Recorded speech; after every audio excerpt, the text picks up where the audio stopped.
మొన్న సెప్టెంబర్ 29వ తేదీన పొంగనూరులో 7 సంవత్సరాల బాలిక అదృశ్యమై ఆచూకీ తెలియని బాలిక ఆస్పియా 4 రోజుల తర్వాత ఆమె హఠాత్తుగా శవమై తేలడం, ఈ యొక్క మరణానికి సంబంధించి చాలా విచారకరం, బాధాకరం.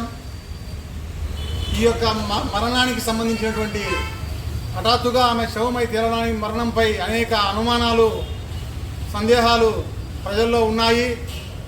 ప్రభుత్వము సరైన సమగ్ర విచారణ చేసి దోషులు ఎంతటి వారినైనా ఉపేక్షించకుండా వారిపైన కఠిన చర్యలు తీసుకోవాలని చెప్పి హ్యూమన్ రైట్స్ కౌన్సిల్ డిమాండ్ చేస్తూ ఉంది.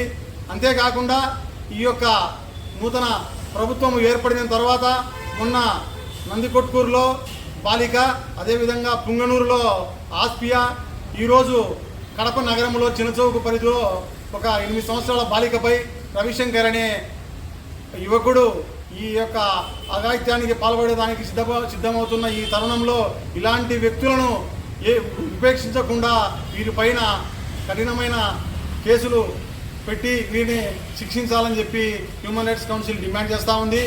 అంతేకాకుండా ఈరోజు ఈ యొక్క ప్రభుత్వము ఆడవారికి కానీ వారి యొక్క ప్రాణ మాన అలకు ఎలాంటి రక్షణ లేకుండా పోతున్నది. అంతేకాకుండా ఈరోజు చిన్నపిల్లలపైన ఇలాంటి అఘాయిత్యాలు ఎక్కువ అవుతున్న తరుణంలో రాష్ట్ర ప్రభుత్వము పూర్తి స్థాయిలో దీనిపైన కట్టుదిట్టమైన చర్యలు తీసుకోవాలని చెప్పి మేము కోరుతా ఉన్నాం. ఈ యొక్క రాష్ట్రంలో శాంతి భద్రతలు పూర్తిగా వైఫల్యం చెందిందని చెప్పి మేము తెలియజేసుకుంటా ఉన్నాం.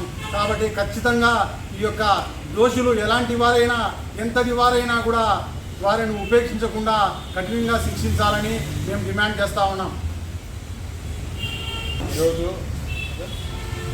ఈరోజు మన బాదుల్లా గారు చెప్పినట్టు ఇన్ని అఘాతాలు జరుగుతుంటే ప్రభుత్వము కొంచెం కఠినంగా శిక్షించాలని మేము కోరడం జరుగుతుంది. ఇలానే పోతూ ఉంటే చిన్న పిల్లలకు, కనీసం ఆడవాళ్ళకైనా కొంచెం చిన్న పిల్లలకు ఇంత అఘాతాలు చేస్తుంటే ప్రభుత్వం కొంచెం కఠినంగా శిక్షించాలి. దయచేసి హోంమంత్రి గారు మీరు కొంచెం రివ్యూలు పెట్టి తక్షణమే ఈ బాలల మీద అఘాతాలు జరుగుతున్నా మీరు ఆపాలని కోరుతున్నాం.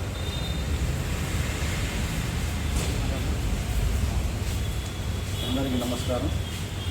ఇలాంటి సంఘటనలు సమాజానికి సిగ్గుచేటు. ఇంత చిన్నపిల్లలను, స్త్రీలను గౌరవించలేని సమాజంలో ఉండే ఇలాంటి రాక్షసులను స్త్రీల జోలికి, పిల్లల జోలికి పోకుండా ఎంత కఠినంగా శిక్షిస్తే అంత మంచిదండి. సమాజంలో తిరగాలంటే స్త్రీలు, పిల్లలు ఎంత భయభ్రాంతులకు గురవుతున్నారో అనేది ఒకసారి విచారించండి, ఒకసారి గమనించండి. మేము ప్రభుత్వాన్ని కోరుకునేది ఏమంటే స్త్రీలకు, పిల్లలకు రక్షణ అనేది చాలా ముఖ్యం. ఇలాంటి సంఘటనలు పదే పదే పునరావృతం అవుతున్నాయి. కానీ ఎక్కడ దీనికి ఫుల్ స్టాప్ అనేది లేదు. ఈ సంఘటన జరిగింది, దీని తర్వాత ఈ సంఘటన ఇంతటితో ఆగిపోయింది అనేది ఎక్కడే కానీ లేదు. సంఘటన జరిగి 4 రోజులు కావలేదు పుంగనూరులో, ఈరోజు కడపలో ఇలాంటి సంఘటన జరగడం ఎంత దారుణమైన విషయం. అంటే చేసే వాళ్ళకి భయం లేదు, ఏం జరుగుతుంది అనే దానిపైన భయం లేదు. ఎందుకు చేస్తున్నామనేది వాళ్ళు విచక్షణారహితంగా చిన్నపిల్లల, పెద్దవాళ్ళ, ఏంది అనేది ఆలోచించకుండా చేస్తున్నారంటే ఎంతకు తెగించినారు వాళ్ళు. ఎంత భయం లేదు, భక్తి లేదు వాళ్ళకి. వాళ్ళ ఇళ్లలో కూడా ఒకసారి ఆలోచించుకోవాలా. చిన్నపిల్లలు ఉంటారు, ఆ స్త్రీలు ఉంటారు. స్త్రీ ఎక్కడైనా స్త్రీనే. ఆమెని గౌరవించడం మొదటిగా భారతదేశ సాంప్రదాయం. భారతదేశం ఫేమస్ అయింది ఎందుకంటే స్త్రీలను గౌరవించడంలో. అలాంటి భారతదేశంలో ఇలాంటి చర్యలు జరుగుతుంటే వీళ్ళని శిక్షించకుండా మనం ఎంతవరకు వీళ్ళను ఆపలేకున్నామంటే ఎక్కడ వైఫల్యం చెందుతున్నాము, ఎక్కడ మనము ఇలాంటివి ఆపలేకున్నాము అనేది ఒకసారి పునరాలోచించుకోవాలి. దయచేసి మేము ప్రభుత్వాన్ని కోరుకునేది ఏమంటే, మేము డిమాండ్ చేసేది ఏమంటే ప్రభుత్వాన్ని ఇలాంటి సంఘటనలు పునరావృతం కాకుండా వీళ్ళను వెంటనే తగిన శిక్షలు, కఠినమైన శిక్షలు విధించి ఇలాంటివి ఇంకొకసారి జరగకుండా కాపాడాలని ప్రభుత్వాన్ని మేము కోరుకుంటున్నాము. ఇంతటితో ఇలాంటి చర్యలు ఆపేయాలి. ఇలాంటి చేసే వాళ్ళను కూడా మేము హెచ్చరిస్తున్నాము, మేము ఉద్యమిస్తాము. ఇలాంటి చర్యలు ఎక్కడ జరిగినా కూడా మేము హ్యూమన్ రైట్స్ కౌన్సిల్ తరఫు నుంచి ఉద్యమిస్తాము. వాళ్లకు శిక్ష పడేంత వరకు మేము ఉద్యమిస్తూనే ఉంటాము. ఖచ్చితంగా వాళ్ళపై కఠిన చర్యలు కఠిన శిక్షలు అమలు చేయాలని 4 రోజులు అశ్వియ అనే అమ్మాయి కనపడకుంటే 4 రోజులు వెతకలేదంటే ఎవరి వైఫల్యం అండి ఇది?